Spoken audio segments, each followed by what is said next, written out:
Well, good morning, Interbet fans, and welcome to the preview for Vaal, Thursday, the 8th of April. And we go into an 8-race program. Race 1 is off at 10 past 1, so it's a late start. And that gives you plenty of time to go and play the Vegas games on Interbet, best games around. And as I said the other day, I was playing Caribbean poker. Well, last night we were playing a little bit of infinite blackjack, which is quite fun too. 22 pentrometer, 2.5 meter false rail at the 600 meter mark, and a most interesting card. We kick off with the juvenile plates, the race 1. It's a 1200 meter. And I like Retallick. I've always thought there's a very, very nice horse. This son of Time Thief, Roy Magnus, runner number 2. And I think 5 to 1 is very good each way form. I know you'll probably only get 2 places. I think he'll run in the first 2. The horse that's got all the money, and they've really backed this horse, and he did a pretty good time. First time out was Mitch Got His Wish. Alec Laird's runner number 7 on the card. Odds on, there's no value in him at all. Kamalo gets to ride him again. Remember, the third horse got beaten about 19 lengths and he just got touched off this horse. So expect him to be a very, very viable prospect in this race. Fisher King, he'll be running on best of all of them. Might need a bit more ground. But I think Retallick's the big danger. Race 2, juvenile plate fillies. They go 1200 meters.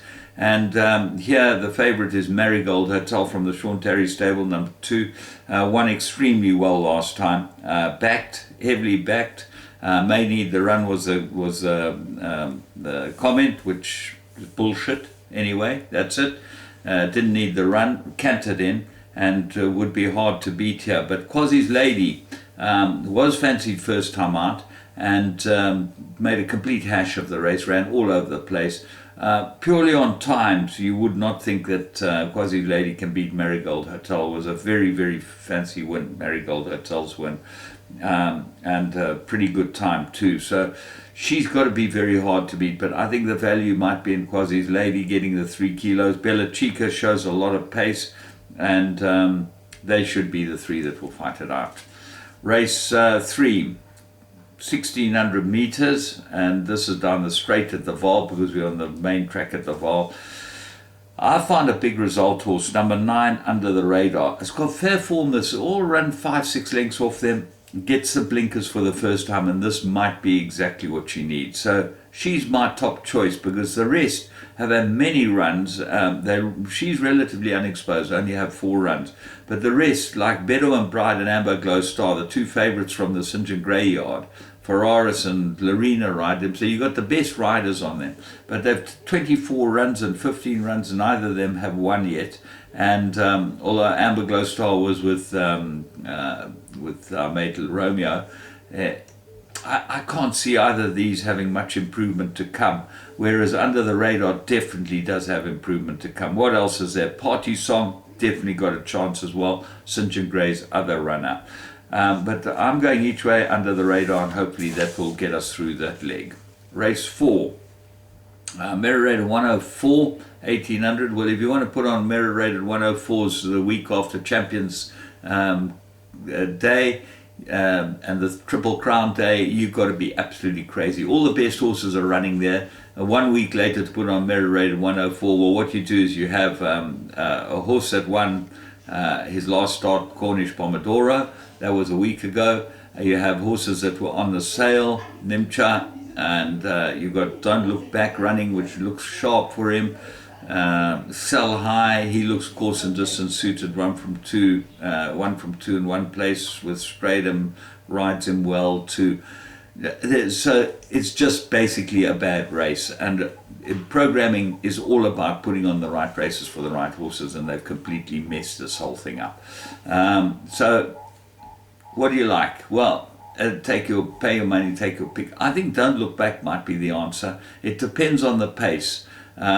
He gets 7 kilos from Cornish Pomodoro, and if they go a decent pace, he's got to have a big chance. Apollo Robbins one from one distance. He's 8-1. He's a big outsider in the field, and he's a stable companion. No, he's not a stable companion. Sorry, I thought that what's name had bought Nimcha, but that isn't so. So Johnny Hero 7-1, got good form. As I say, a mess, absolute mess of a race. I'm going to put in the whole field. Race 5, Mera rated 80, they go 2,400 meters. Now this is a decent race, there's a lot of interest in this race. My top choice is a horse I've been following for a long time, and I think he's crying out to go this distance, and that's Afrod.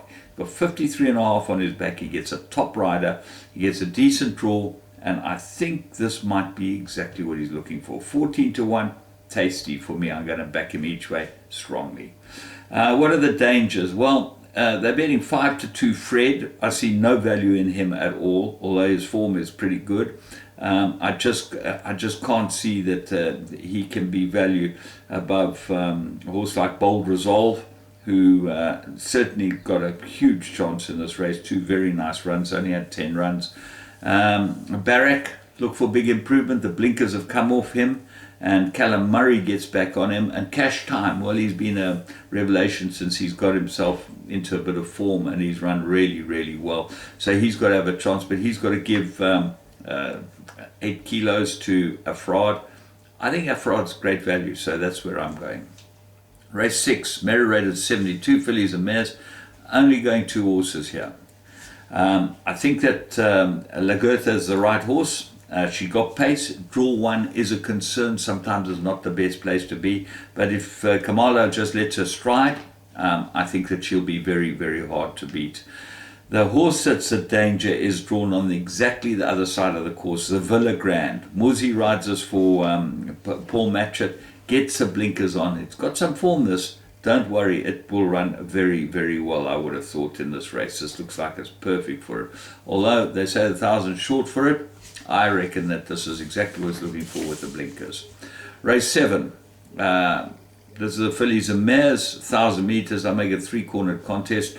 My top choice, another big priced horse, Ulla, 8-1. Come down in the Mera rating, looks absolutely ready. I liked her last time. She ran no type of race with Zola Jacobs, buggered up the start, completely made a hash of it, and she never got in the race. But she will be much, much better. She runs well at the Vaal. She gets a decent rider, Marco van Rensburg, and she's got big, big value in this race. The favourite, May Queen, 70-10.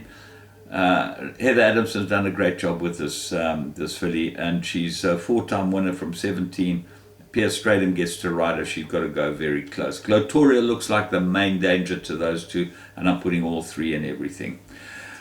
The favourite is Herstal, Candice Dawson's runner. Ran in KwaZulu-Natal the other day, and I saw that the one horse of Paul Peters that I dissed ran in KwaZulu-Natal and came out and won extremely well. But when you saw the way Terry's 2 horses ran, you could see that something had to win the race. Race 8, classified 1,400 meters. 2 horses I'm putting in here. Afternoon Tea, I think, is the right horse. Pierce Stratham aboard. He will have learned from last time. He'll hold her up, and this is a perfect, perfect race for her. So what can turn her over? Number 1 or number 2? Dawn of a New Era. Gavin Larena, very good course and distance form. And Quintera.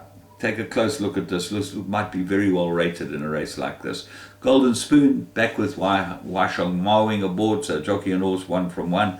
Got to have a chance here as well. She's fit as well. So all in all, a pretty interesting card, and there's I certainly picked out a lot of horses that are very big prices, and I think that you should go on to Interbet. They put the place betting up at about 10 o'clock, and by the time you've seen this, you'll be able to go and take place all to comes or each way all to comes on these horses. Hopefully we have a great one. We're in a bit of form, and we're looking forward to carry on. From me, James Goodman, have a good one.